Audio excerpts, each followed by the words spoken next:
Good evening, welcome to the press conference for Andy Murray. Please, as always, raise your hand and state your organisation when asking your question.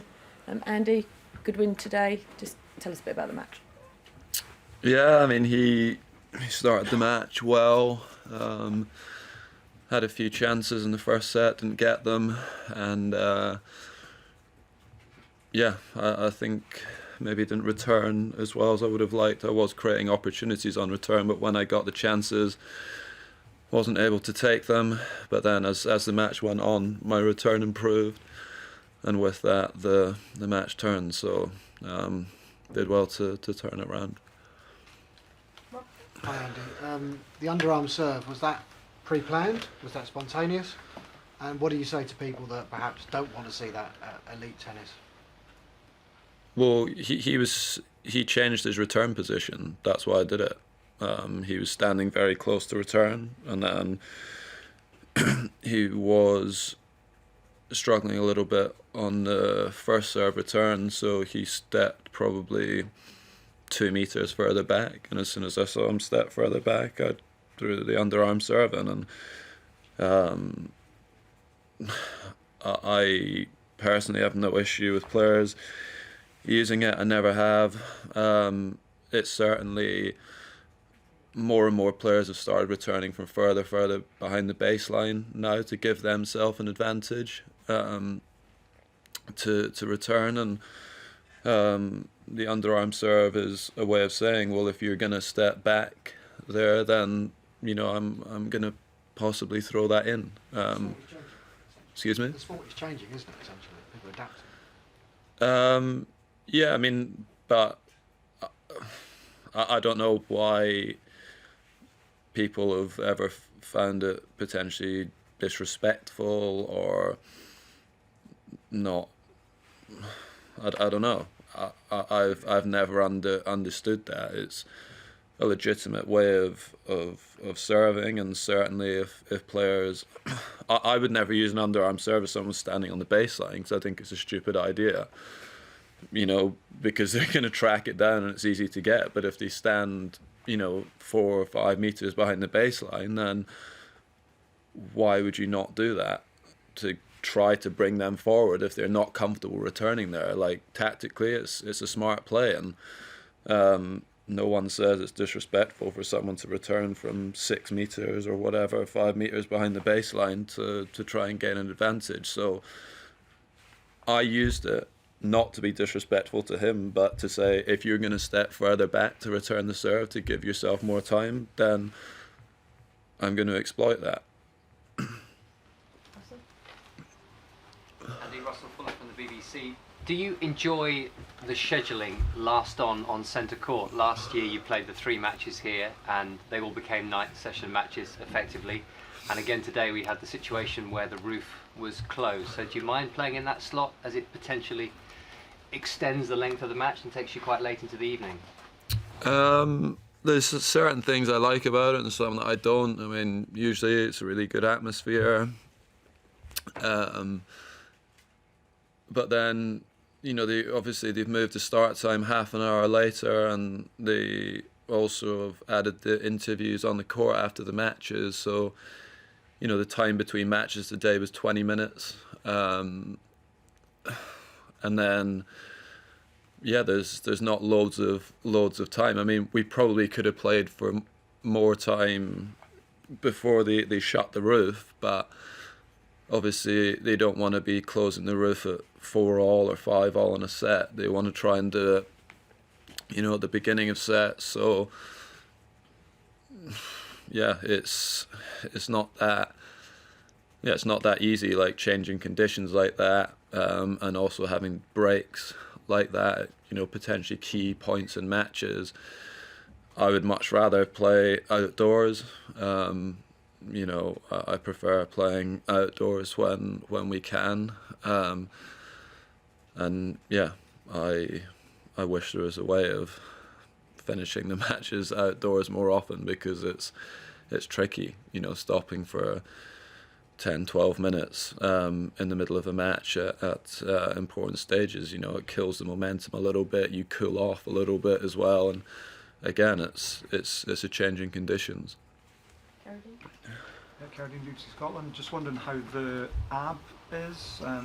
You seem to be serving and moving well. Are you pain free? Is it completely gone, or are you having to still protect it? Do you think you're going to be able to build your way through the tournament? Okay. It felt fine today, to be honest, and the last few days when I've been serving was fine. I went to get a scan, an ultrasound scan on it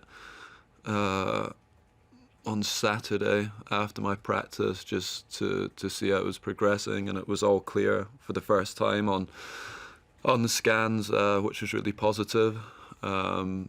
So yeah, I wanted that kind of for my own peace of mind, to know that, you know, the injury has healed. Obviously, I still need to take precautions and, you know, still do some rehab and protect it when I can. But in the match today, it was absolutely fine. You hit 35 wins, only 14 unforced errors. Is the way you're playing and the way you played in Stuttgart, have you recalibrated your sights for this tournament? Do you think you can make your deepest run since 2016? I don't know about that, but you know, I've certainly I'm in a better place than I was last year when I played here, and in terms of like pain, certainly in a better place than I was in 2017 when I played here. But yeah, I don't know about having a deep run or not. I got a pretty tricky match in the next round against Isner, and yeah, I'll need to be on it for that one if I want to get through it. Andy, Matt Dunn, Daily Express. You sort of on court said you hope to be back in a couple of days' time on the same court. Do you take it for granted still that you'll be on the centre court, or do you worry sometimes now that your rankings dropped and it's John Isner with his booming serve that it might not be quite the showpiece that centre court wants? Yeah, I mean, look, I'll play on any court. I really don't mind. Wherever they decide to play me is fine, and I'll I'll deal with that. I feel very lucky and fortunate that I've got to play, I don't know how many times, but a lot of times on centre court throughout the years. I love playing on that court. I feel very comfortable on it, and yeah, if I get the chance in a couple of days, that'd be great. But if not, they are all tennis courts, same size at the end of the day, and yeah, I'll go out there and compete as hard as I can, regardless of what court I'm on. Andy, Tamani Barrow, Guardian. You have one of the best records against big servers, really, of all players. So I'm wondering just what is it like to return Isner serve, and what have you found, I guess, helps you, obviously as a great returner, with dealing with kind of that challenge?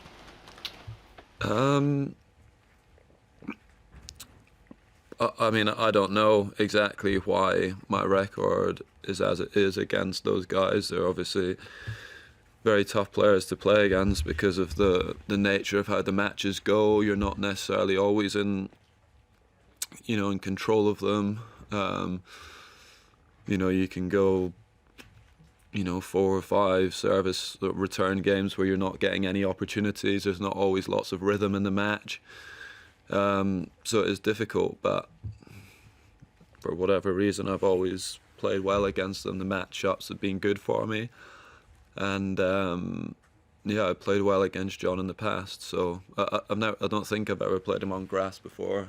So there'll be different challenges. And he's played well here before. He was very close to making the final a few years ago, and I'll need to play really well, and certainly return a bit better than I did tonight if I wanna get through that. Okay, we'll just take 2 more. Andy, Joseph Riddle, Tennis Head. Obviously, it was disappointing for you not to be able to play Queens after getting injured in Stuttgart. However, did that mean you got more time to spend with Kim and the kids back home than you normally would ahead of Wimbledon? And if so, could that be a positive factor in your progress here in lieu of a bit more match practice on court? No, not really in terms of like the time spent with them. I mean, maybe it's a little bit more, but not much, because I was training most days as well. So I probably didn't spend that much time at home. But that's one of the nice things about playing the grass season, is being around your family and your friends, and I get to see my mum and my dad, which I don't, for large parts of the year, and obviously get to see my children as well, which is not the case for the majority of the season. So, and my wife, but yeah, can't miss her out. I get in trouble for that. But yeah, I mean that's one of the things that I've loved about playing at home, is just getting. I'm staying some nights in a flat here, but just spending time in your own home, in your own bed, it all helps. Last question. Henry Gernot Bachler, Zeitung. It's good to see your results are getting better this year again, and that especially that you feel less pain than in the last years. But I wonder, when compared to your prime years, due to your body, which parts of your game are maybe not working as well as in your prime, or you can't execute as well as you would want to do?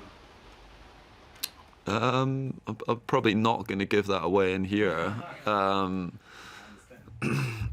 But look, there's definitely some things that, like this year, for example, like, I mean, you can look at the data and the statistics yourself and find that, there's some things that I've not been doing as well as I would have liked.